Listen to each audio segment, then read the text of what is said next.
¿Puede existir democracia sin una participación real de la sociedad? A lo largo de la historia ecuatoriana, el país ha tenido elecciones, constituciones, instituciones públicas y cambios de gobierno. Sin embargo, esto no necesariamente ha significado una democracia sólida.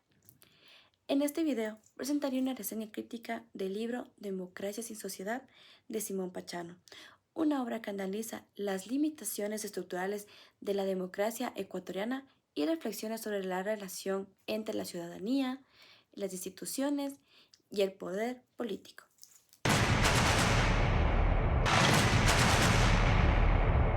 El 10 de agosto de 1979, con la posesión de Jaime Roldós Aguilera y con una nueva constitución, el Ecuador abandonó los regímenes dictatoriales y militares y entró en un nuevo proceso democrático y civil, marcado por una fuerte influencia regionalista costa-sierra, la disputa territorial con el Perú y un péndulo electoral con gobiernos de izquierda y derecha que se sucedían casi matemáticamente.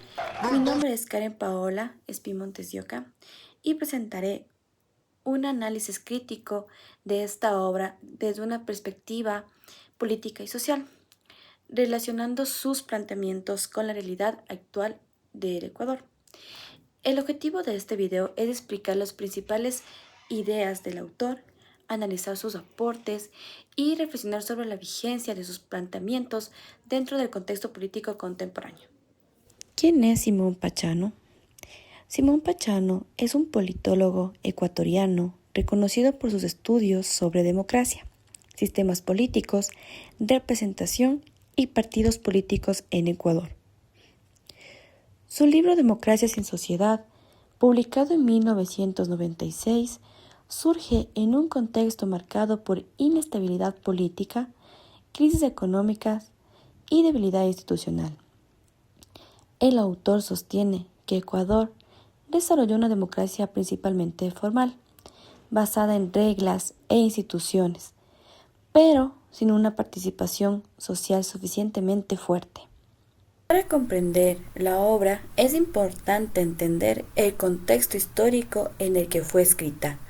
Durante las décadas finales del siglo XX, Ecuador atravesó procesos de crisis económica, conflictos institucionales y una creciente desconfianza hacia los actores políticos. Existían constantes tensiones entre las funciones del Estado, problemas de representación política y dificultades para consolidar acuerdos nacionales.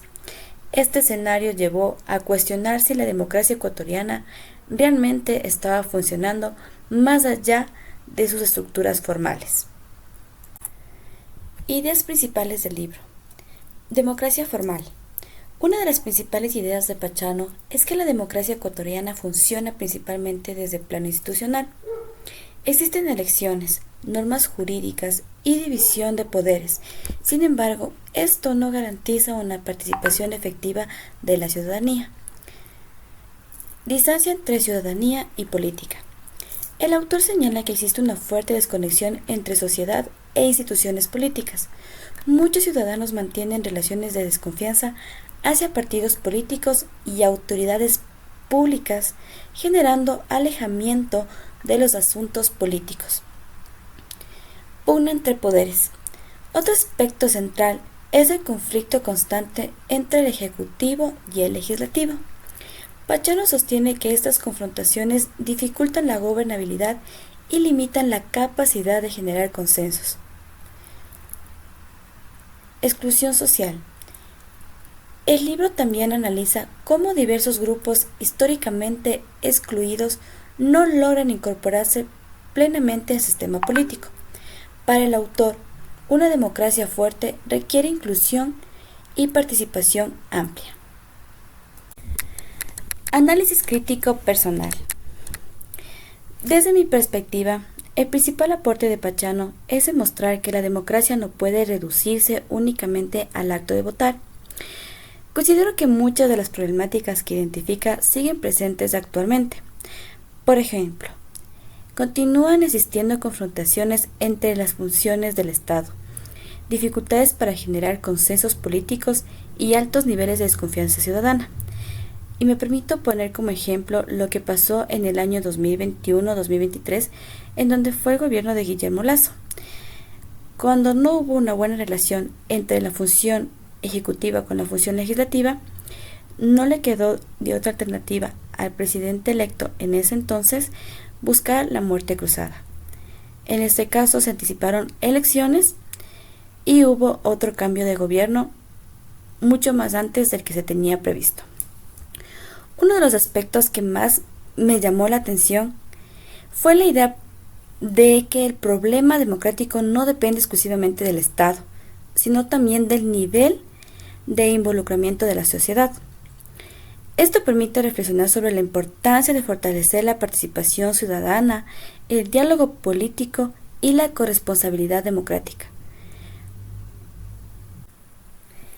Relación con otro autor. De los textos que habíamos visto en clases, pude hacer una comparación con el autor Franklin Ramírez León. Los planteamientos de Pachano pueden complementarse con las ideas de Franklin Ramírez León. Ambos autores coinciden en que Ecuador enfrenta problemas históricos de representación política y fragmentación institucional. Sin embargo, Franklin Ramírez León otorga mayor importancia a la incorporación de nuevos actores sociales y a los procesos de inclusión política. Esta comparación permite comprender que la democracia ecuatoriana puede analizarse desde distintas perspectivas, aunque ambas reconocen importantes desafíos. Conclusión final. En conclusión, Democracia sin Sociedad constituye una obra importante para comprender las debilidades estructurales de la democracia ecuatoriana. El libro demuestra que las elecciones y las instituciones por sí solas no garantizan una democracia sólida. La participación ciudadana, la representación efectiva y la construcción de consensos siguen siendo un desafío pendiente. Finalmente, considero que los planteamientos de Pachano continúan vigentes, porque muchos de los problemas identificados hace décadas todavía forman parte del escenario político ecuatoriano actual. Comprender estas dinámicas resulta fundamental para pensar en una democracia más participativa, inclusiva y fortalecida.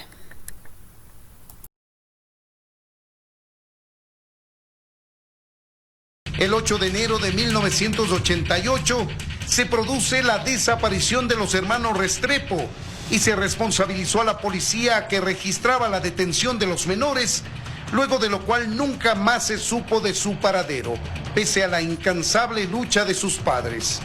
Así concluyó un accidentado gobierno de Febres Cordero con episodios políticos que marcaron la historia del país.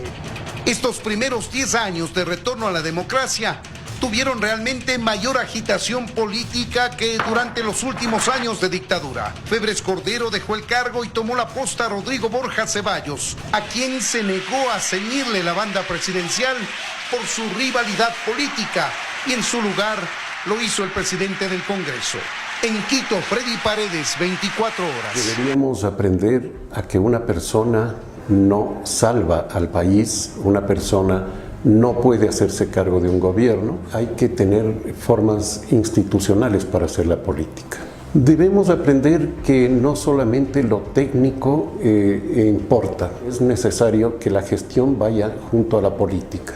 Aún no hemos aprendido que hay que olvidarse de los liderazgos populistas, que debemos ser responsables con nuestro voto y que debemos tenerle pavor a estas visiones salvadoras y mesiánicas como las que hemos tenido.